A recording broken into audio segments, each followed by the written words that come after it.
Alexis André Jr. How you doing, mate? I'm good, and you? You've got a massive social media presence. So they were like, oh, he's just focusing on TikTok while I was working hard every single day. I was the last one in the gym every day. What about the penalty then? You remember? Yeah, I remember the penalty. You made the goal like a 6-yard goal and a 2-yard goal. So you was trying to mentally try and put Mullen off. Went to Germany for like a year. Yeah. And then I signed for Nike, but Nike was as well up and down. When I first met you, it was at that TST tournament and you were playing for Hashtag. I had another TV show contacted me. I was like, why would I not do it this time? Because I have no club. I was like, okay, I did it for like a month. And then when I came back, it's too late. Everybody have a fucking goalkeeper. Yeah. So obviously I told them, yeah, I'm going to play for you because you need a goalkeeper. But then afterwards, because I'm not going to stay full time. I say I'm a professional football player, content creator and model. In which order? It's exactly this one. What a save from Mark Howard. Massive shout out to Mystery Football for sending me over these 2 mystery football shirts. Absolute legends, but 1, 2 to unpack. Can't wait to see what I've got. Before we do, let me tell you how it works. Easy as 1, 2, 3. First of all, head over to mysteryfootball.co.uk, link in the bio. Step 1, choose your size from the range of options. You might want to go a size up because football shirts, tell you what, they come off different. Step 2, after you've selected your size, you can leave in the comment box below the teams that you don't want. Chester, let's be honest. Step 3, sit back, relax and wait for your box to arrive. Gosh. Now that's out of the way, let's get to the unboxing. I'm nervous, excited. Oh, Marseille. I'm gonna speak with a French accent now, I love that. What a kit that is. Tell you what, this might make an appearance on the backdrop in the next few episodes. That's a proper kit, that. I'm delighted with that. Make sure you check out mysteryfootball.co.uk to get yours too. Now back to the Yours Mine Away podcast. Enjoy the show. What a save from Mark Howard. Hello everyone and welcome back to the Yours Mine Away podcast with me, Mark Howard. Today I'm delighted to say I've got a very interesting guest that's full of character. A lot of people might know you're slightly more from your social media presence than your goalkeeping, but a lot of people in football might think that his social media is a detriment to his goalkeeping. I'm here to prove that that's not the case. I'd lovely to welcome Alexis André Jr. How you doing, mate? I'm good, and you? Yeah, good, very well, thank you. Thank you for coming on. No worries, thank you for inviting me. Yeah, it's all right. Like I said, you're currently at Woking. You are a goalkeeper. You've been a goalkeeper. You've played at Bristol Rovers. You've had a lot of loan moves and stuff, and you've got a massive social media presence. Behind the scenes, you were just telling me how much work you put in. Yeah. Has it been hard to juggle sometimes? No, because literally it's like a 15-second video. So people think it's hard, but it's actually the most easiest thing to do ever. Yeah. But your following, let's go through your following. So TikTok, you're 4.5 million? Yeah, 4.5, 4.6. Who's counting after that? Yeah, something like that. Even on Instagram now, you're 640,000. Yeah. That doesn't happen overnight. That takes a lot of hours behind the scenes, making sure that you're getting the algorithms right and you're hitting the right target markets, and you're putting a lot of editing work in. You just sat in the chair. I was just literally doing an editing for my last game, but I enjoy doing it, so maybe that's why the view are here and the following are here as well too. Yeah. Right, let's talk a little bit about goalkeeping. Right, so you've just joined Woking. Yeah. You've just signed from being out of contract. You were just telling me you actually do your own contract. You phoned the manager yourself. So you create a lot of your own opportunities. Yeah, so I download the application LinkedIn, and then I was just texting everyone that I could. I was trying to connect with the most people as I could, and obviously I texted the goalkeeper coach Marlon, and he saw my message. But obviously I think they had already goalkeepers, so obviously the day that they didn't have one goalkeeper, he contacted me back saying you can come on trial. And then I did my trial and I managed to sign a no contract with them for like 2 months. And obviously when you're training every day, you obviously like improving a lot. And I managed to sign a new contract for a full-time, long-term contract until the end of the season and 1-year option. And then I made my debut the same week. Yep. So I think like it's luck, but obviously I provoke my luck, you know what I mean? Yeah, of course. Yeah. Like you're saying, it is a little bit of luck, but you're creating opportunities for yourself. You're putting yourself out there, which is fully commendable. That you will take risks if you think it will benefit you in your career. Exactly. Yeah. So obviously now you've signed for Woking. Well, I want to go back to last year because we've got a little bit of history. Obviously we played against each other a couple of times. and you made at the Wrexham game at the racecourse. You made some really good saves. I made like 7-8 saves during the game. Yeah, you made some good saves in that game. But then the one save that I didn't was the one that maybe I could save it, and we lost to that. So the coach, like, obviously tell me that was my fault, and obviously I didn't play afterwards because of this, even though I made 7 saves. Yep. That's the life of being a goalkeeper. Yeah. You only get remembered for your mistakes and not your saves. Like I said, I think you made one really good save at the height at the near post from Jordan Davis. Yeah. And obviously you made a couple of saves from your legs. What about the penalty then? You remember? Yeah, I remember the penalty as well. Yeah. That's a good story, to be fair, because before the game, obviously as a goalkeeper, you're watching highlights, and Molin hasn't missed one penalty in I don't know how many times. Yep. So I was like, I have to put something to put him off. And I remember one video I watched when I was young was Ronaldinho versus Landro. Yeah. I don't know if you remember this action. And Ronaldinho didn't miss one pen the whole season, and he did the same. He went to the right before the penalty come in, and then he flicked to the left and went back right, and he saved it. So I was like, I'm going to do this if the penalty come, and the penalty came, and obviously he strike. So obviously for the audience that don't know, haven't seen it, you actually, Alexis, you stood on one side. Yeah. So you made the goal like a 6-yard goal and a 2-yard goal. So you was trying to mentally try and put Mullen off. Yeah. And then obviously as the penalty, as he runs up, you bounce back to the middle, and then you then decide which one you want to dive. Yeah. And there's been loads of goalkeepers over the years try this, and sometimes it works to great effect. Yeah. I asked Moles after if this put him off, and he said it didn't. He goes, because I was going to smash it no matter what. Oh. And he said, so he missed one last weekend and he smashed it and hit the crossbar. Oh, okay, fair enough. So this is his technique. But sometimes any advantage as a goalkeeper, especially for penalties, that you can get, it definitely helps. Mm-hmm. Yeah, this video blew up worldwide. I didn't even have to post it. Yeah. People was reposting it everywhere. Yeah. That's you creating your own Cloud, little editing. I didn't even post it, and then I saw like everybody was reposting. I was like, okay, I'm gonna post it now too. And obviously we played against you. I was away. You was at home last year. I only remember obviously the last minute of that game we drew 2-2. I made a mistake and I misread a through ball. All I remember after that game is just wanting the ground to swallow me up. Oh yeah, that was tough for you. I remember that. Yeah, these things happen. That's goalkeeping. Football, it's how you move on from that. Like do a draw against Maidenhead for West Ham or Wrexham. Obviously, it's not the best. No. So that is exactly what it is.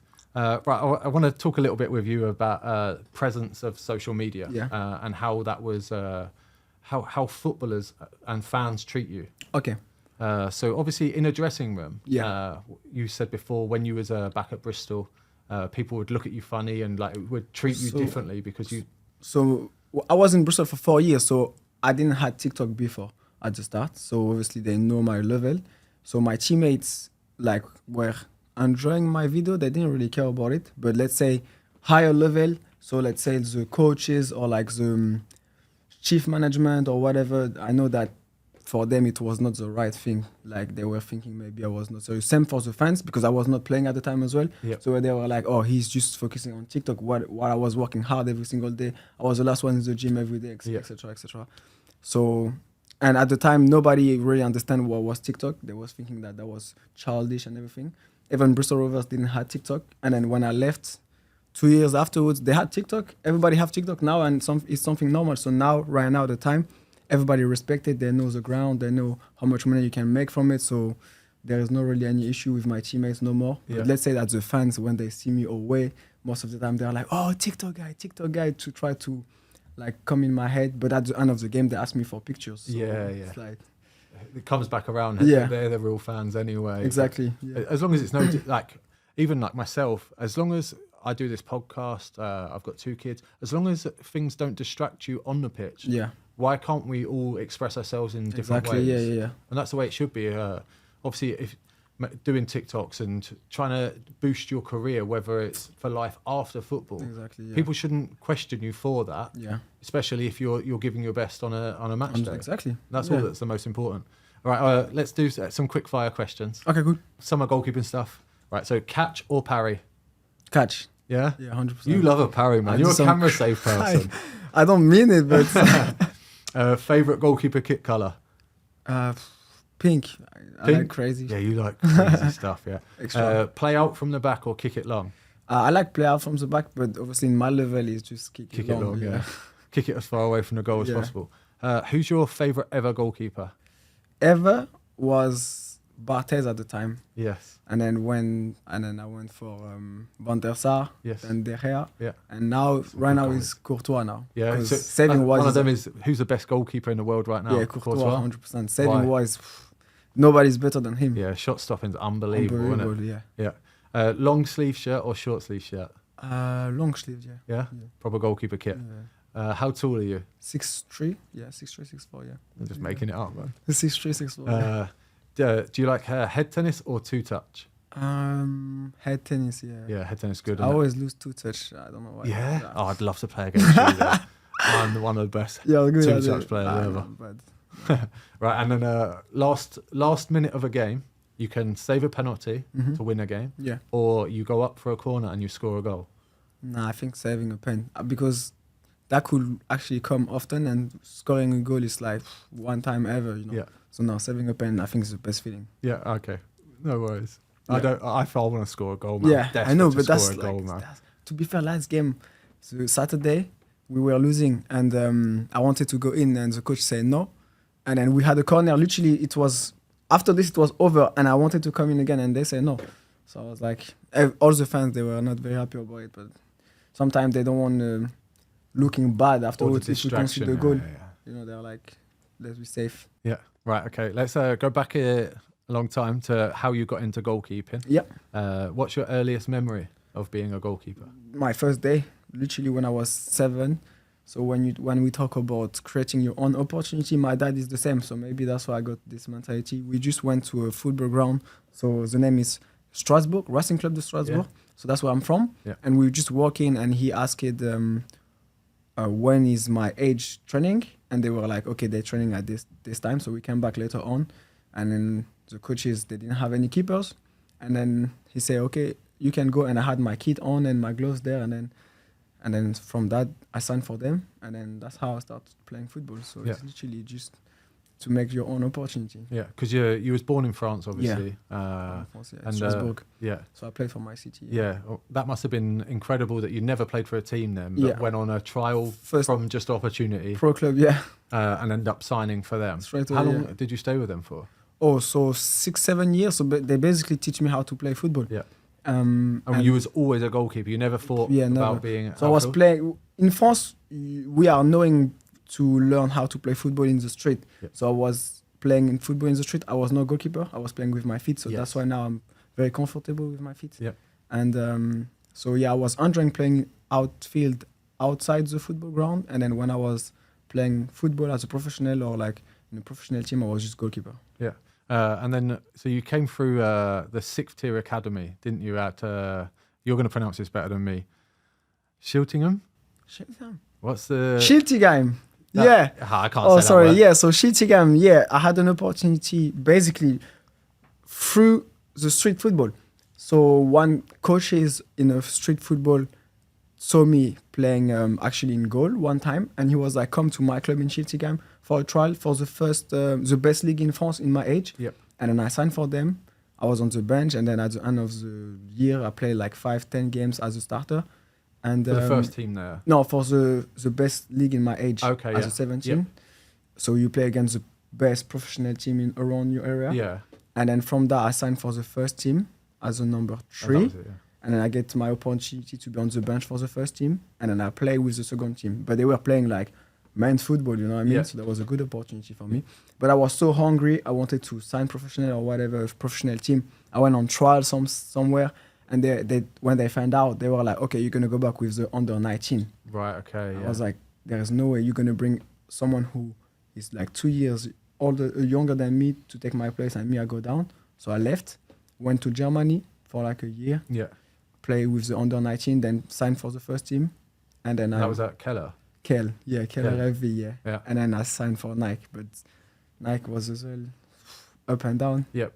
So obviously can you explain what the Nike Academy was? Obviously, Okay. Nike put together their own academy for kind of released players from all around Europe, really, wasn't It it? was not released, it was from any player that haven't signed any contract. That was it, yeah. So that hadn't found a club yet. Yeah, professional clubs. And where was this based? So that was in St. George's Park. Yeah. So in the football national St. team. George's Park. Yeah, St. George's Park. So basically, they had like 100,000 players around the world who was doing the trial. Yes. And then when they were making to their own country, they were coming to the final, the world final in England. Yep. So obviously, I did the first one in France. I made it to the final in France. And then in France, in the final, they were like, okay, we're not taking goalkeeper, so we take only 4 outfield players. But then I was on the list in case if someone needed a goalkeeper. Yep. So 2 weeks after they called me, they said, okay, you're going to the world final because we need a keeper. Then I went to the final.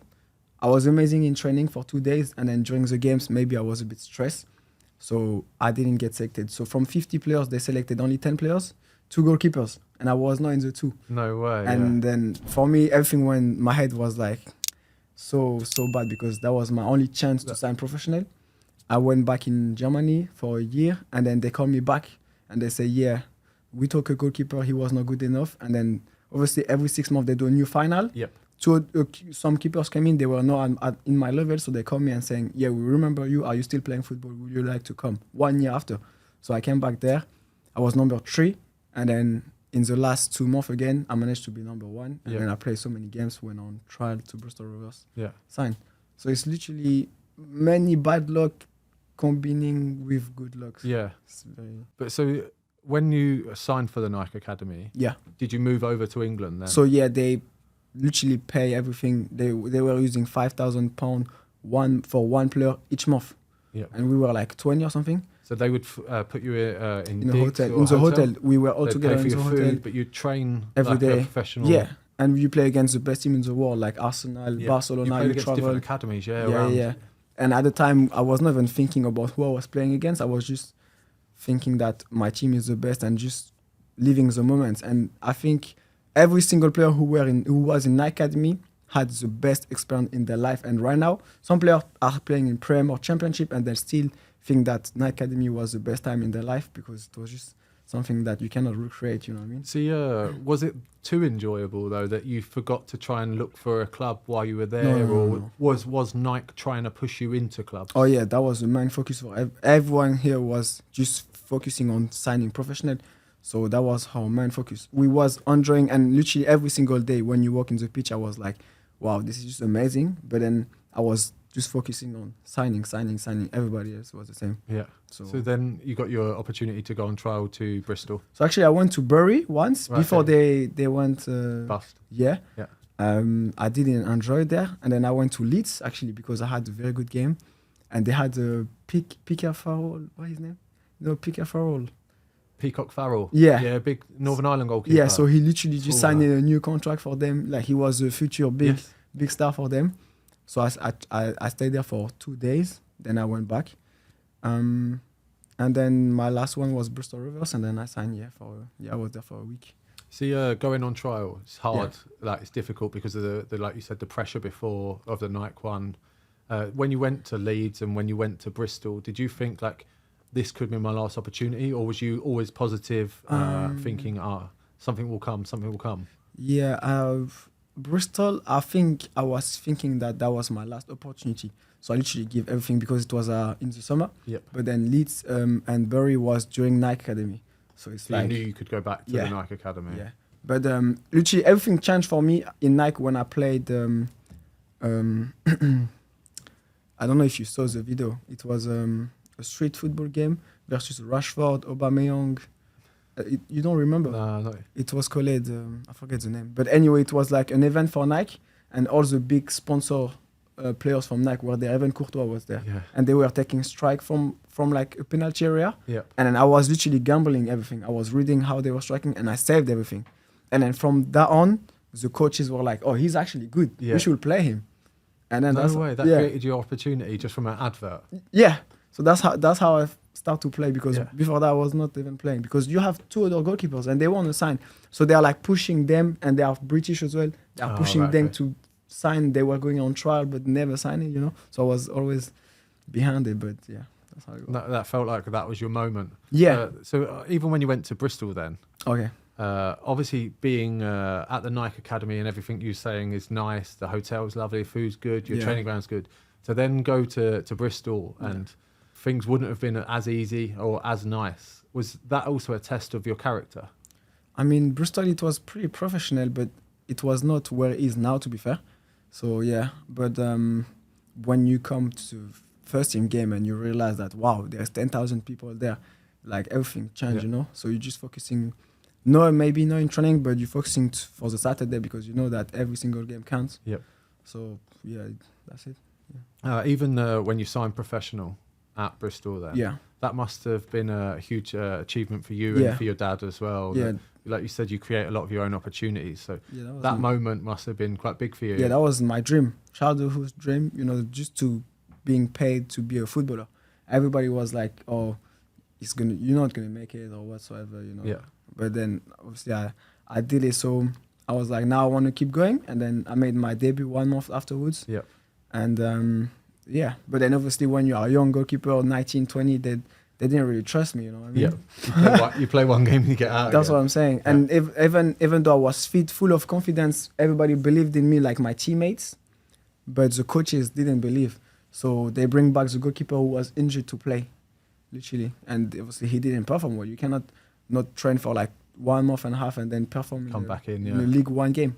But then after that, do you feel like you earned a lot more respect off of them, or was it more about you needed to go and get some games now? Yeah, it was just that. They sent you out on loan a few times. Yeah, but that was not some good loan enough. They didn't, they were just keeping me as a number 3, training every day, but they didn't push me to go on loan. I would have loved to go on loan in National League, prove myself. That's what they did with some players, to be fair. Yeah. And they did amazing, and then they obviously came back and start straight away for Bristol Rovers. Because when you prove in National League, I mean that you could possibly you can good enough push to, on, to the league, So do you feel like in that 4 years that you was at Bristol then, that you could have developed more if given the right opportunities or the right loan moves? Yeah, but they didn't. You had a lot of loan moves to lower leagues. Yeah, but then the last maybe 2 years, I didn't really go on loan. I was just chilling and training every day, pushing. But no opportunity. Like, third choice goalkeeper? Yeah. So when you are third choice, is the worst position because I want to talk about this. Yeah, because when there is a cup game, you're going to be on the bench. The number 2 is going to play. So when are you going to play? Yeah, there's not many opportunities to play, and you get used in training for every shooting drill. Yeah, because they can't risk the number 1 getting injured. Yeah, and the number 2 can only do so much training, and the manager will say, enough. Finish. To be fair, I enjoy do the finishing because I enjoy saving balls.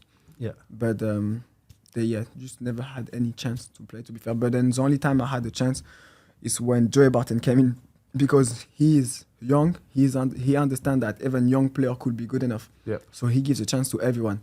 And if he was here early enough, I would have had the chance to play for sure. But then all the Gaffer before, they were very old school. If the number 1 not good enough, number 2 not good enough, we take someone on loan. Yeah. Number 3, we're not even looking at him. We're not even saying hi to him or whatever, you know. So, Well, so while you was at Bristol anyway, you then started like your social media journey. Yeah, because my teammates told me to. Right. I didn't even know what was TikTok. I thought that was for childish people, like kids watching TikToks, and then they were like, you should do TikTok. Like, you got a good personality and your look is good too. You should try it. So I just watched the application for a week to understand how it worked. And then I saw a trend and I was like, okay, I have a video on my Snapchat that could match the trend. And I did it and then did 100,000 views for my first video. So I was like, okay, I'm going to keep doing it. And then the lockdown started. So you remember the first lockdown in 2020? Course, you had a lot of time to... Yeah, in March. And then I was playing video game every day, but then I started to be bored of playing video games. So I started to post like 10 to 15 videos a day. So I start my day, I work out, and then post video in the morning, eat, work out, post video in the afternoon and in the night.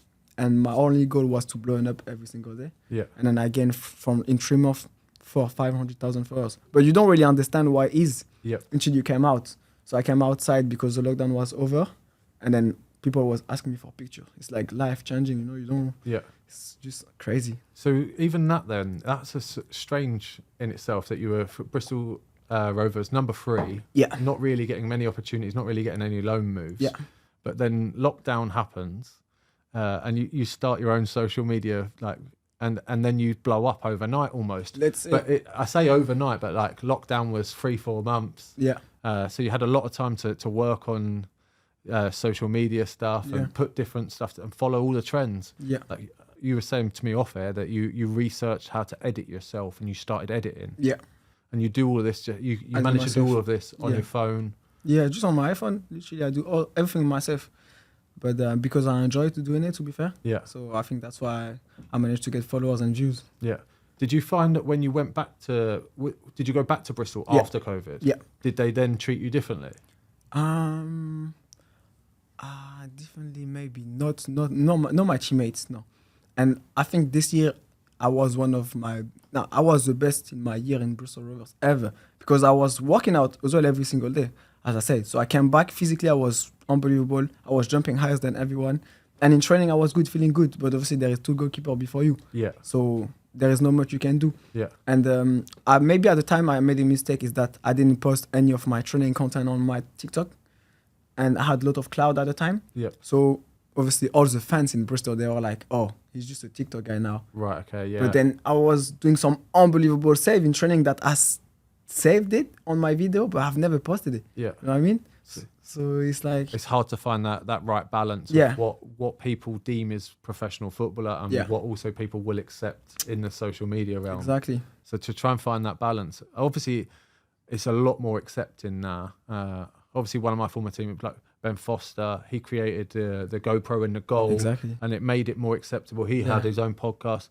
Even like now I've got like there's people out there that are doing a lot more content, a lot more social media, a lot more YouTube challenges that have made it more acceptable from the top level. Yeah, but it's different because Foster, he was 30 something.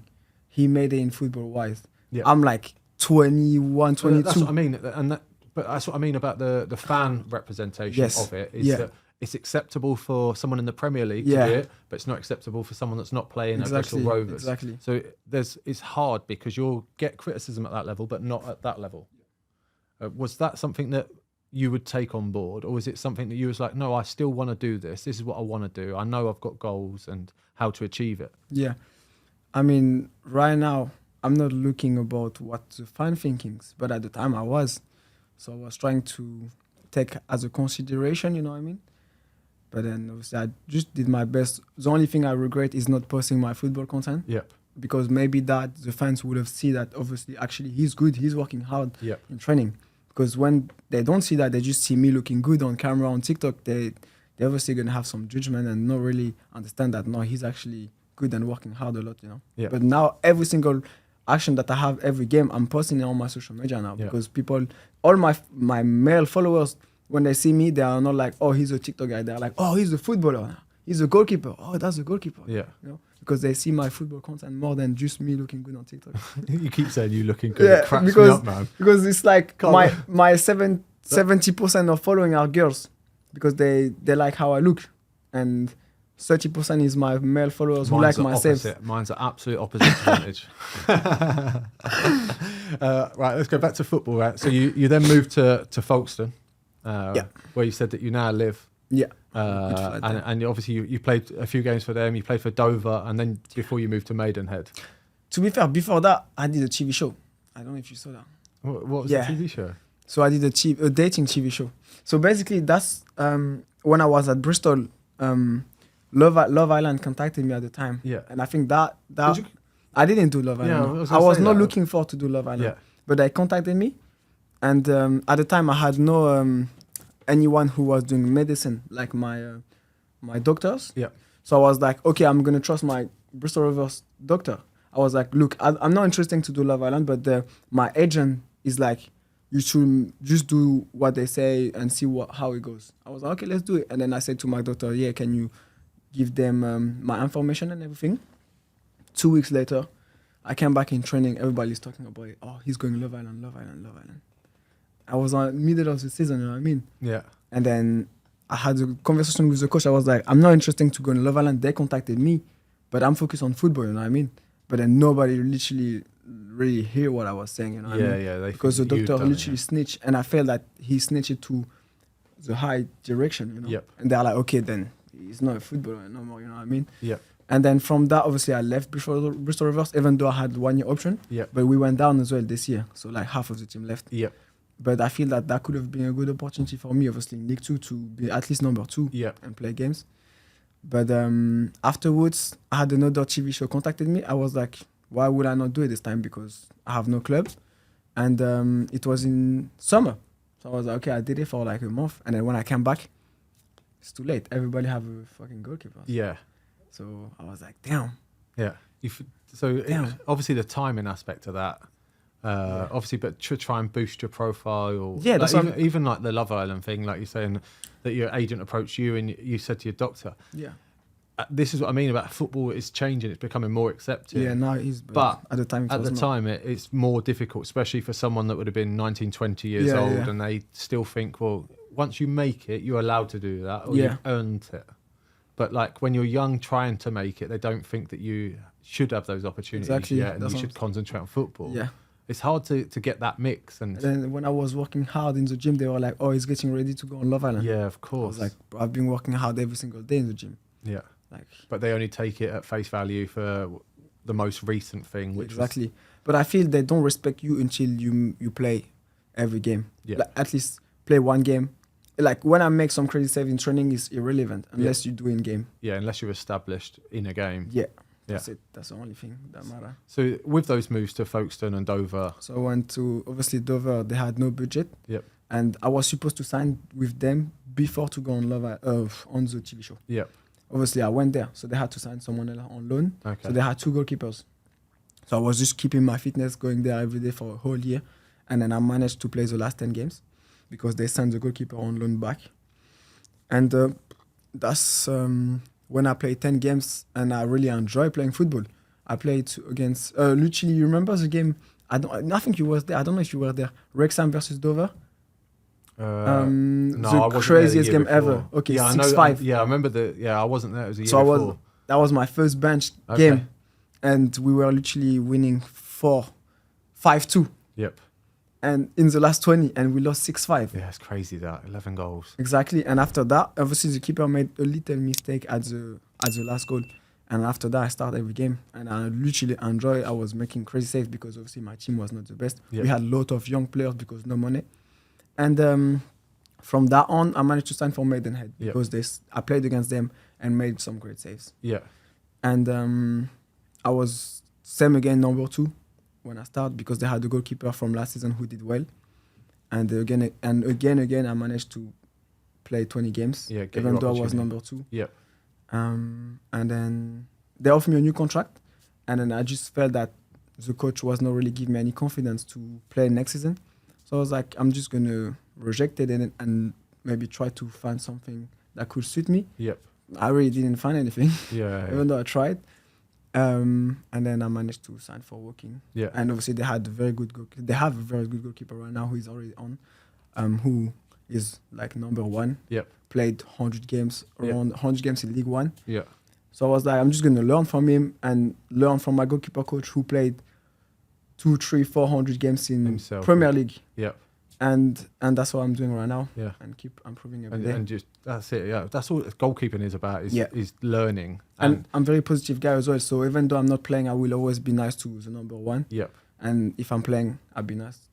I'll be exactly the same. Yeah, that's it. That's good. That's the way goalkeepers should be. We should be consistent on and off the field. It was not the same. Some clubs, sometimes when you become number 1, the number 1 is totally changed from how he was before. Yeah, that happens. That happens with some people. Yeah. Right, Alex. I want to do our quiz now. Okay, cool.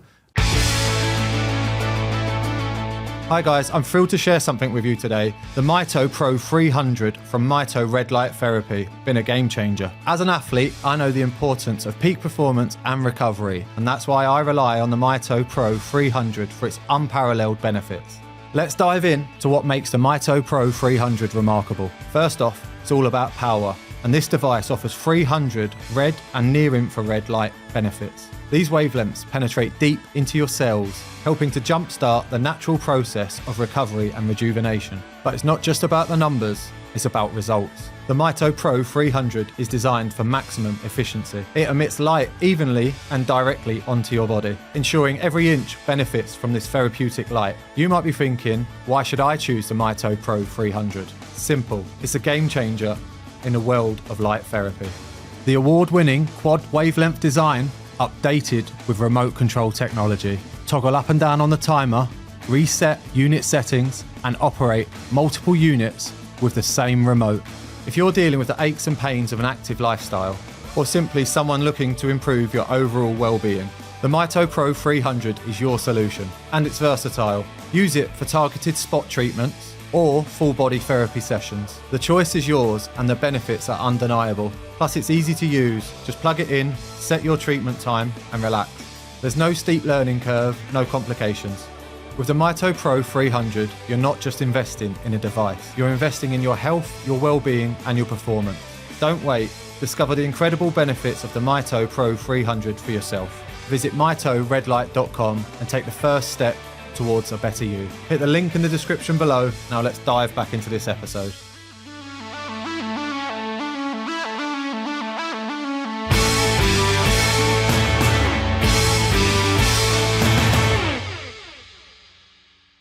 Called Goalie or No Goalie. I've got 5 international goalkeepers and 5 random names from around the world. Oh, so I need to find out. Yeah. Oh, So wow. we keep score. I'm not very good at this. You'll be all right. You might recognise some of them. Some of them you should know. Some you might not know. So it's 1 point for each correct answer, okay? Okay. So you say goalie or no goalie. Okay. So number 1, Emilius Zubas. That's a good name, though. That sounds like a goalkeeper. I'm going to say no goalie just because I don't know him. He is a goalkeeper. He know is the him. Lithuania goalkeeper Oh, at wow. Tel Aviv. Okay. Emilius Zubas. I know this name sounded like a goalkeeper. Yes, great name. That's though, a isn't it? great It's name, a great name. Right, number 2, David Gandhi. No goalie? No goalie? No goalie? Nope. He is not a goalkeeper. Yes. He is the world's most I know famous him. model. Yeah, I know. He literally modeling in my agency. Yeah? Select, yeah. Yeah? He's a big famous model. Yeah, this he's guy. one of the most famous in the world. Right, number 3, Mohamed Hadapour. No goalie. He is not a goalkeeper. He's Mo Ali. Oh, yeah. We follow each other on Instagram. Yeah, so can you I love this guy. describe who Mo Ali is? Everyone He's of your followers will know. yeah, he's a content creator. Content creator yeah, in very football. good content creator Yeah, in yeah. football. He Got also- millions of followers everywhere. Yeah. He started on football teams and stuff. Yeah, no, he's very good, man. Good Yeah. content creator. Right, so number 4, Bryce Samba. Ah, my brother, goalkeeper. He is a goalkeeper. I love this goalkeeper. Amazing. He is the France on Lens goalkeeper. Yes, number 3 in France national team. Yeah, he played the other day. Yeah, he played. He actually 2-2. started, yeah. Yeah, I saw that. Yeah, good game. They won 12-0 before that, France. No, 14. 14-0. Yeah. Oh my God. Crazy. Against Gibraltar. Yeah. Right, number 5, Joel Moule. No goalie. He is a goalkeeper. He is the Cyprus goalkeeper in Serviette. That is the most English name to chuck into it. There's no way someone find us. No, I know why. I chucked that name in on purpose. I knew no one would think that was a goalie. Right, number 6, Cuevas Marshall. No goalie. He is not a goalkeeper. He is an American rapper. Cuevas. Oh, yeah, Cuevo. His real name is Cuevas. Oh, is it? Okay.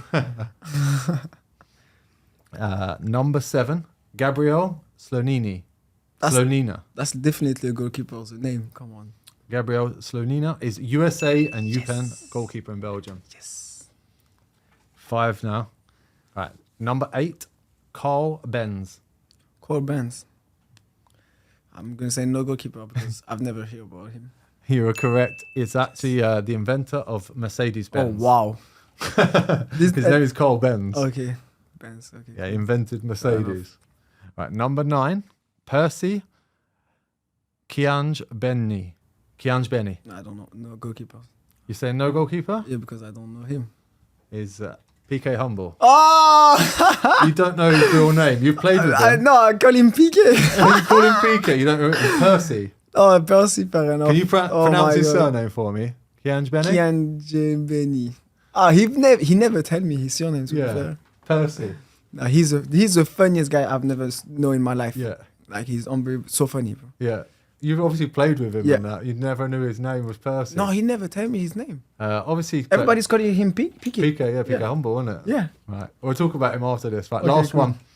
one. Number 10, Davy Royard. Yeah, that's goalkeeper. Why? Because has to be. That's a good name.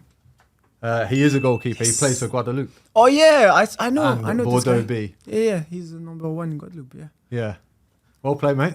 Nice. 8 out of 10. That's not too bad. 8 out I'm of 10 is very surprised. good. Let's Good go. scoring, that. Come on. I thought I threw in a few curveballs for you there and you just battered them off. Let's go.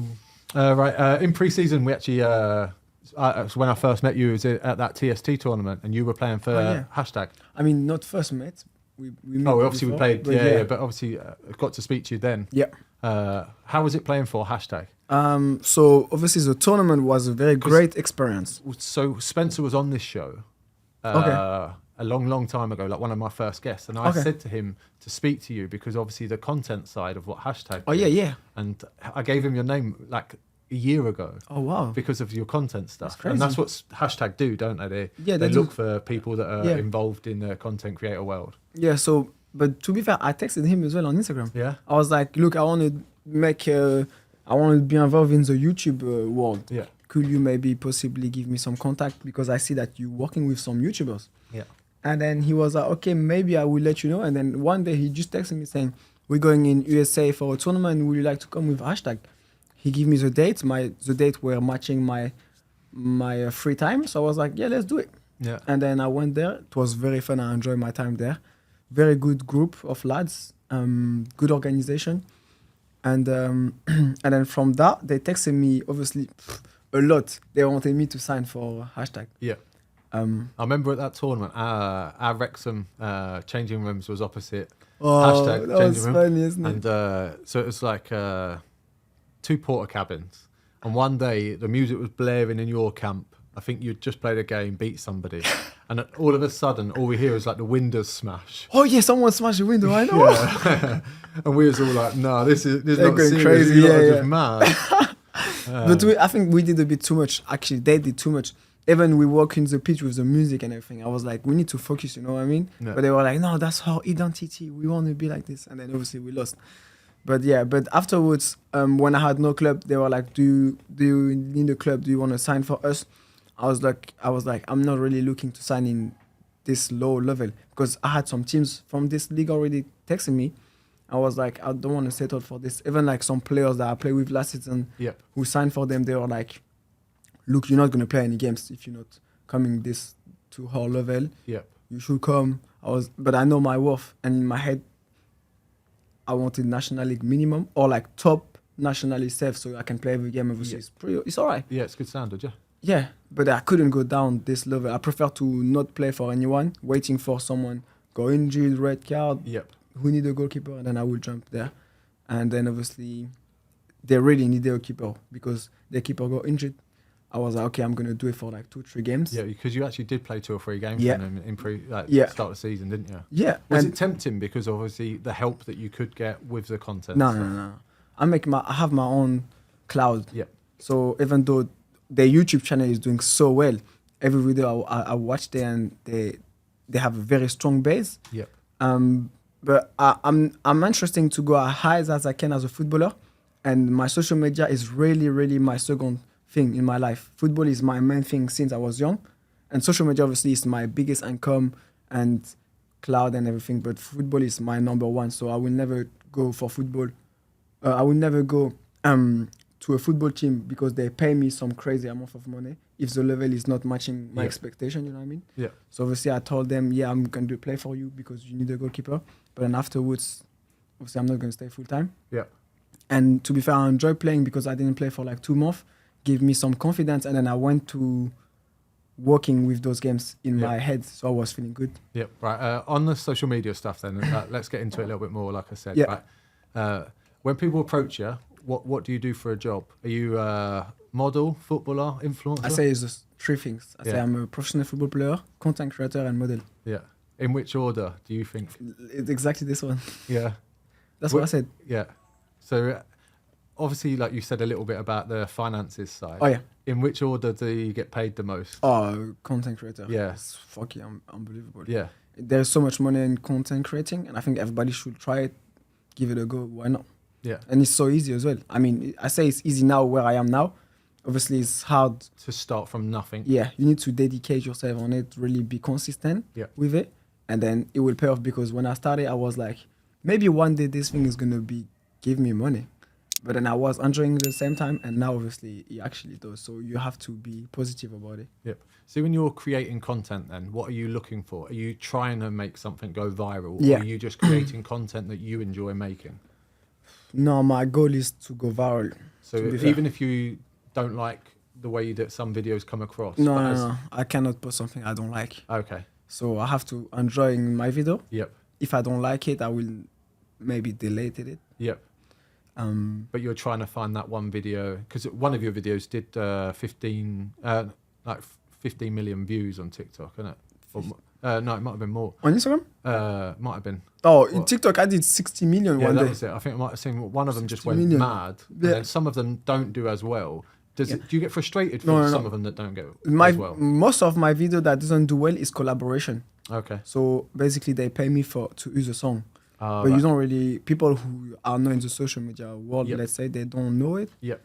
So they just think it's my video that didn't do well, but I just did what someone tell me to do to obviously get paid from it. Yeah. So I don't mind if they don't do well because I'm getting paid. You're already getting paid. So you're getting paid. When you say you're getting paid, you mean sponsorships. They're asking you to do a video or wear a certain item of clothing and to create content that they want. Yeah. But put it on your social media channel. So they're not going to do well. I know already. But then afterwards, I'm trying to obviously get back with something good after this video. Yes. To get my view up, because if someone wants to obviously get an advertisement from me, they want to see my view doing well. Yeah. So I cannot just keep my work video and then they're not going to do well, and then they're going to see like, oh, he's not doing views, like it's useless to work with him. Yeah, of course. So obviously, like you're saying, that it's so important to get the views and stuff. You blew up, obviously. Some of your like we're saying, TikTok. You've got 4.6 million followers. That doesn't happen overnight. It takes a lot of work. Yeah. But are you constantly working on like the algorithm sort of style? Like you said, you want to get into YouTube more now. Oh yeah. You're constantly learning different ways, but are you following the trends, or are you trying to make your own content? And I'm doing literally the trends, but then I'm very versatile. I can do anything, any type of content on TikTok. That's why I like TikTok, because you can blow up with any type of content. Yeah. On Instagram, literally, it's like one thing, like literally your look, how good you look on Instagram. That's how you're gonna get views. On TikTok, you can talk about football, food, any type of video is going to work. Yep. So as long as it's a creative video and a good quality video, you can get numbers. Yeah. But realistically, now that I have 4.6 million, I'm chilling now. Okay. So I'm not active every day. Yeah, I used to be posting every day, like multiple times a day. Yeah. And my only goal was to blow up every single day. Yeah. Obviously, I think I should have this mindset again now, but obviously I don't have it no more. I'm just having a bit of rest because I'm not a full-time content creator. You know, I'm a footballer. So, but are you having a bit of a rest time now to concentrate on Woking now? No, it's just... Or just in general, that's where you feel like you are? Yeah, that's it. Yeah. And where do you think you will go on social media? And obviously... I think I need to start YouTube. Yeah. That would be... Because when you have a big following on YouTube, you have a pretty massive fan base. That's bigger than every other social media in the world. So if I can manage to be good at this, obviously you can be set for life. So and I can bring my followers from TikTok on YouTube. Yeah. But you just have to find the time. As a full-time footballer, it's very hard. Difficult, yeah. Because you're tired. You're training in the morning, you're going gym, it's like already 2-3 o'clock. How do you want to do YouTube content? Yeah. And we are footballers as well. So that means you have to use your body. Yeah. You know, it's like not easy. So only one last thing on that is that the goal for the social media stuff is providing you with a really good income. Oh yeah, and that is your main reason for doing it. No, yeah, you enjoy doing it, but the main reason is you need money to live, and if that's going to give you a good income and a good way of life, why not? Before it was more because I enjoy it. Now it's just for money. Now, literally, I don't enjoy it as much now. Maybe because I did it for like so long already, 3 years. Yeah. So that's only natural though. Yeah, but it is what it is now. Obviously, Instagram is now I start to enjoy Instagram because the reels are pretty easy to get views and followers. Yeah. So I'm starting to jump on this as well. Yeah. But there is no. To be fair, Instagram could be a big income because you have as well a strong fan base on Instagram. It's like YouTube. Yep. But in Instagram for you would be more about sponsorships. Yeah, clothing brands. Yeah. Like protein and stuff like all this. these sort of like.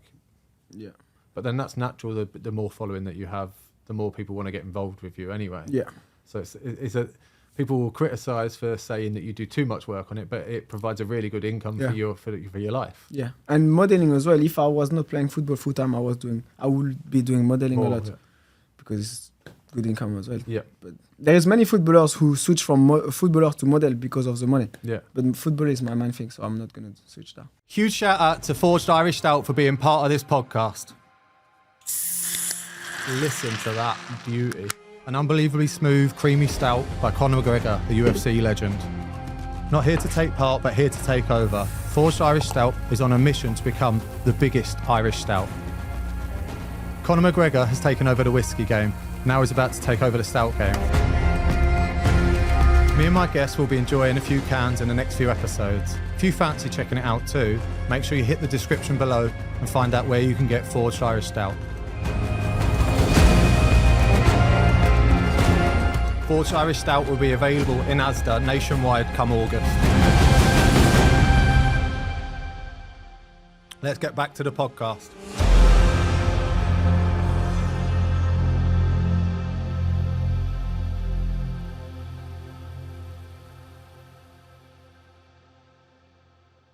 Right, let's go back to football then, right? So let's talk about the gloves that you now wear. Yeah. So tell me about so you're wearing ABs now. Yeah. Tell me about how this came about. Same thing again. It's like me trying my best to find a sponsor. I'm not gonna name which brand I texted. I didn't have really some good reply from them, but I managed to text Asmir Begovic on Instagram, and he was down for it straight away. To be fair, a very good guy. Yeah. And I test his glove for like 3 weeks, and I was like, yeah, I like them. Yeah. Let's do it. And then from that on, now I'm playing with them, and I really enjoy them. Yeah, they're good gloves as well. Obviously, I've tried a couple of pairs in training and that because he gave them to me when he came on the show. Okay. Obviously, he's growing his glove brand out. Yeah. What is it you love about his gloves? I can catch the ball like this. Yeah. I literally flew on the floor. They're quite big as well, these ones, Yeah, that's aren't size 10. It's a bit big for me, but I Size think 10, it's, yeah. So I throw the ball on the floor and I can catch it like this. And I cannot do that with many gloves. Do you like to try different types of gloves? Obviously, these are a negative cut. You've got the fingers. Did you try other cuts? No, I literally try only this one right now because that's the only one he got available. Yep. So now I adapt myself with it. Yeah. To be fair, usually I like tights. Tight ones, yeah. So like one glove they have tights. Nike they have tight. Adidas they have tight. Yeah. So do you like the slip-on ones without the straps then, the slide-on ones? On Nike? Or any of them? Is that Yeah, no, I don't really mind. I don't really mind. Yeah. Yeah. What else? Yeah, that's pretty much it. Yeah. But obviously now you've got all sport are good but they are gloves too as well. expensive. Yeah. So expensive. Obviously now Asmir's looking after you a bit, but before that, was you looking after your gloves? I had a sponsor as well. Oh, you had a sponsor but I had as well. a French one. So okay. RG. Yeah. To be fair, it's not a French one. RG gloves. I don't know if you know. Yeah, I've heard of them. Yeah. So, but my sponsor was from France. Okay. So they had to send it to my dad in France, and then my dad had to send it to me in UK. And I was playing game every week in, week out. I'm like, I need my gloves now. Yeah. So it didn't work. Yeah. I was like, no, I'm done now. Even though the grip is good, like, it's not working out. Oh, all right, fair enough. Right, do you have any superstitions? Superstition. Let me think. Oh, let's say it is one, to be fair, even though it's not ready. I just always have my drink on my right side of my goal. Your goal, yeah, has to go that side. I don't know why. It's Yeah. just one thing that I did now. Yeah, and it always has to go there now. And then up as well. Up, Yeah. standing up, has to stand up as well. Okay. Yeah, that's pretty much it, to be fair. And Right. you? Mine are all like old school habits. So, the left.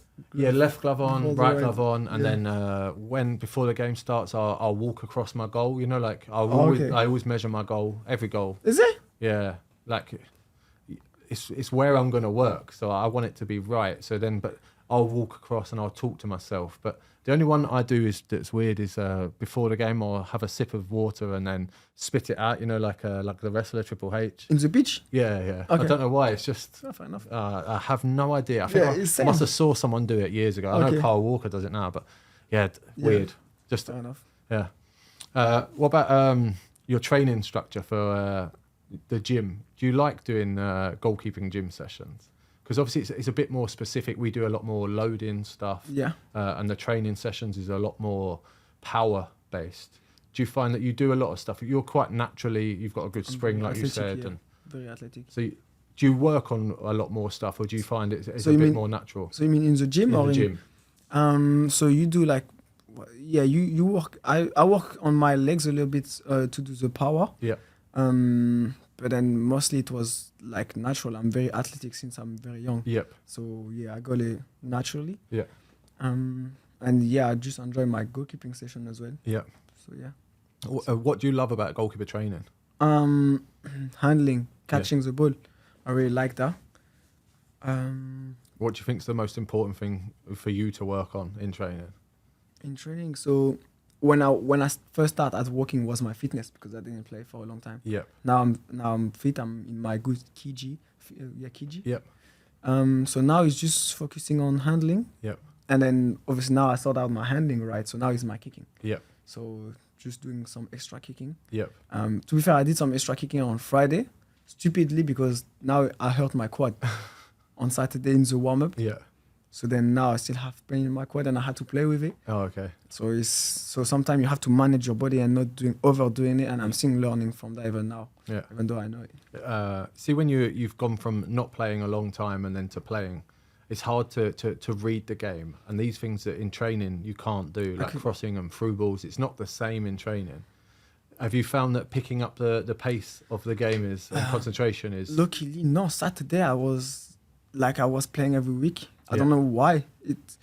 I was just in a mindset. I was so confident about myself. Yep. And even my goalkeeper coach literally told me when we rewatched the game that usually when you haven't played for 2 months, you need to adapt yourself when you come out to catch it and everything. But I didn't have any problem this game. Tuesday, now it came up that obviously I should go to punch. I think about it, you know what I mean? So now, obviously, this game was a bit more thinking, adjusting myself. Yeah. But I think when you start to play, obviously, it's going to be more fine. and more. Yeah. Okay, perfect. Right, and then one last question before we finish is, do you know what the Goalkeepers Union is? Yeah, of course. Yeah. What does it mean to you? Being like solidarity with the goalkeepers, always like that. Before game, say good luck, hi, everything. After games, being nice to each other. Obviously, I've been following goalkeepers even though I don't know them, just to see how they're doing. Yep. And obviously, like being friendly together. Yeah. And obviously have her back all the time. Yeah. Like my friend, literally Will, who is the goalkeeper with me this season in Woking. Yeah, Will Yaskalainen, I know him. Exactly. So when we're watching, sometimes we put the big screen highlights of some YouTube games in the dinner room. Yeah. All the teammates that are against the goalkeeper. Oh, he should have catched it. And he's like, what are you talking about? And we don't even know the goalkeeper, but just because he's a goalkeeper, he got his back. Yep. So that's goalkeeper. That is exactly what it is. Yeah. Right, massive thank you for coming on, Alexis. Yes, I really enjoyed this inviting me. episode. Hope you have too, mate. Yeah. It's been nice to talk goalkeeping with you, even though that bloody Maidenhead game last year, but it is what it is, mate. For me, that was lovely. That's good. I wish you all the best, obviously with Woking and obviously the content creation stuff. Thank you. It's good to see you keep growing, mate. Thank you, sir. You too. Good luck. Thank you very much. What an episode this has been. This has been the Yours Mine Away podcast with me, Mark Howard. Massive shout out to my 2 sponsors, Forged Irish Stout and Mito Red Light. Thanks a lot, guys. Take care. Bye. What a save from Mark Howard.